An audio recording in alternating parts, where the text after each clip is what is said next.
Bismillahirrahmanirrahim. Assalamualaikum warahmatullahi wabarakatuh.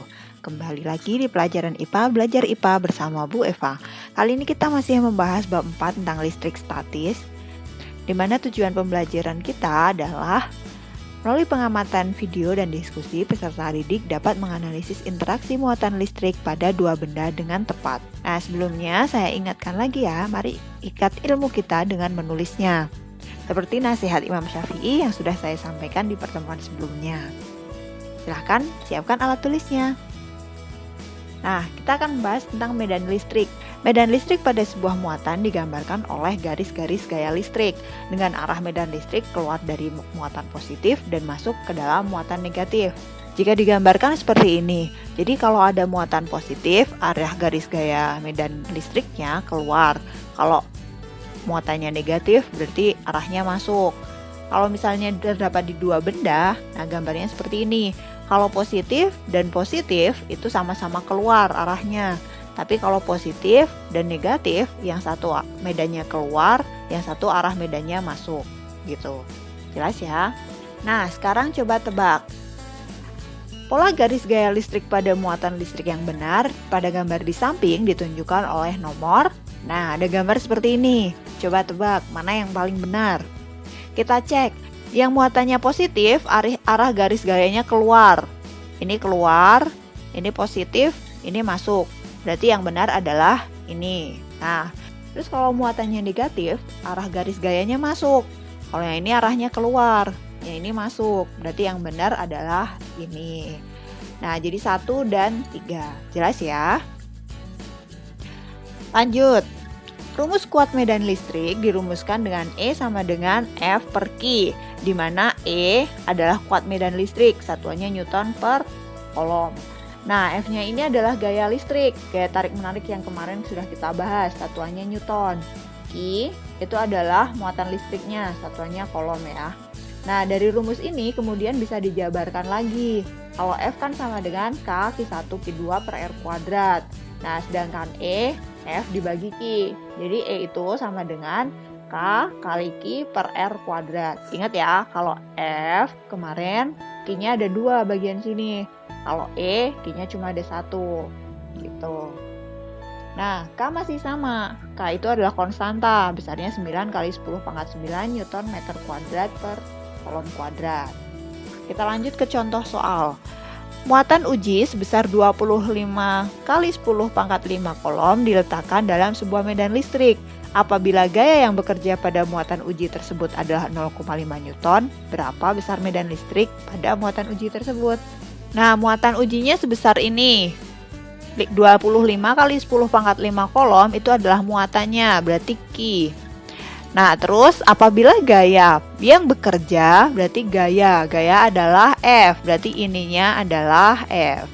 Berapa besar medan listrik pada muatan uji tersebut? Berarti yang ditanyakan medan listrik. Tadi medan listrik dilambangkan dengan E, ya betul. E-nya sama dengan berapa? Nah, jawabnya seperti ini, pakai rumus yang pertama. E sama dengan F per Q.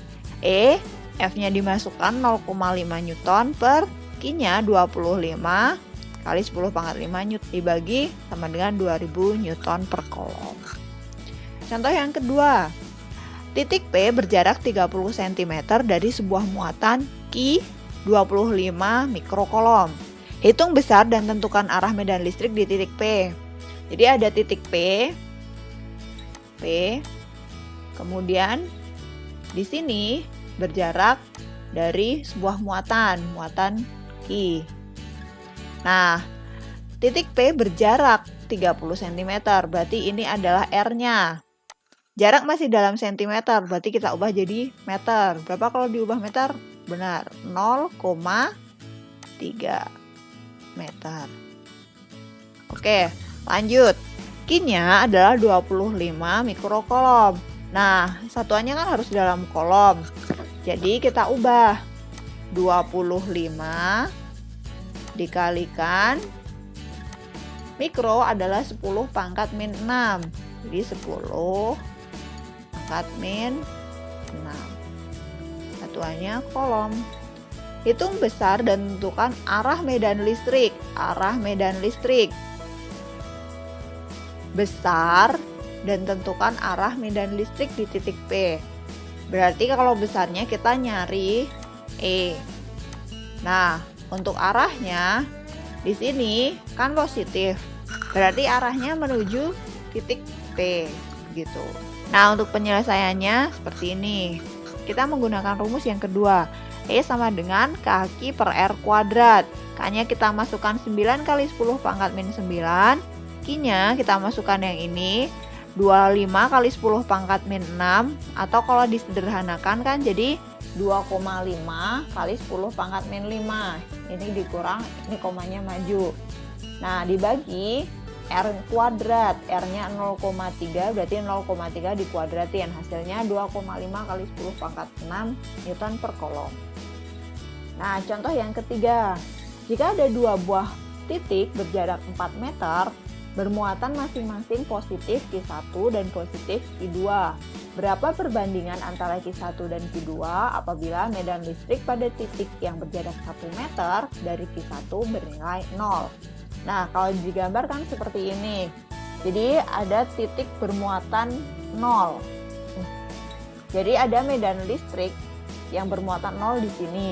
Kemudian sebelah sini adalah Q1, sebelah sini adalah Q2. Nah, jaraknya 1 meter dari Q1, berarti ini adalah R1-nya. Kita anggap ini R2. R1-nya 1 meter ya, R2-nya 3 meter. Nah, dari sini, karena di titik A, medan listriknya sama dengan 0. Di titik A itu di sini. Medan listriknya sama dengan 0. Ini kan yang E2 arahnya ke kanan, yang E1 arahnya ke kiri. Berarti beda arah kan? Kalau beda arah berarti yang satu positif, yang satu negatif. Seperti ini. Jadi E1-nya kita anggap yang positif, yang E2-nya kita anggap negatif, sehingga E1 ditambah negatif E2 sama aja kayak E1 dikurangi E2, harus sama dengan 0. Ini ada keterangannya harus sama dengan 0. Nah, yang E2 ini pindah ruas ke sebelah kanan, jadinya E1 sama dengan E2. Kita jabarkan rumusnya E apa sih tadi?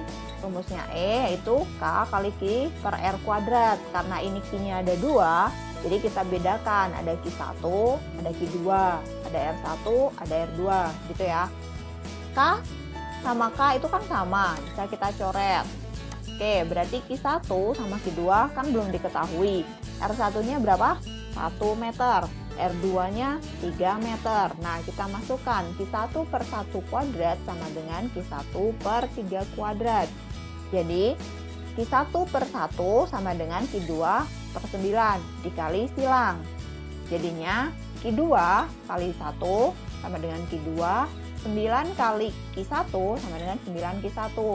Jadi, kalau Q2 itu besarnya adalah 9 Q1. Maka perbandingannya Q1 banding Q2, kalau Q1-nya adalah 1, Q2-nya berarti adalah 9. Gitu. Jadi 1 banding 9.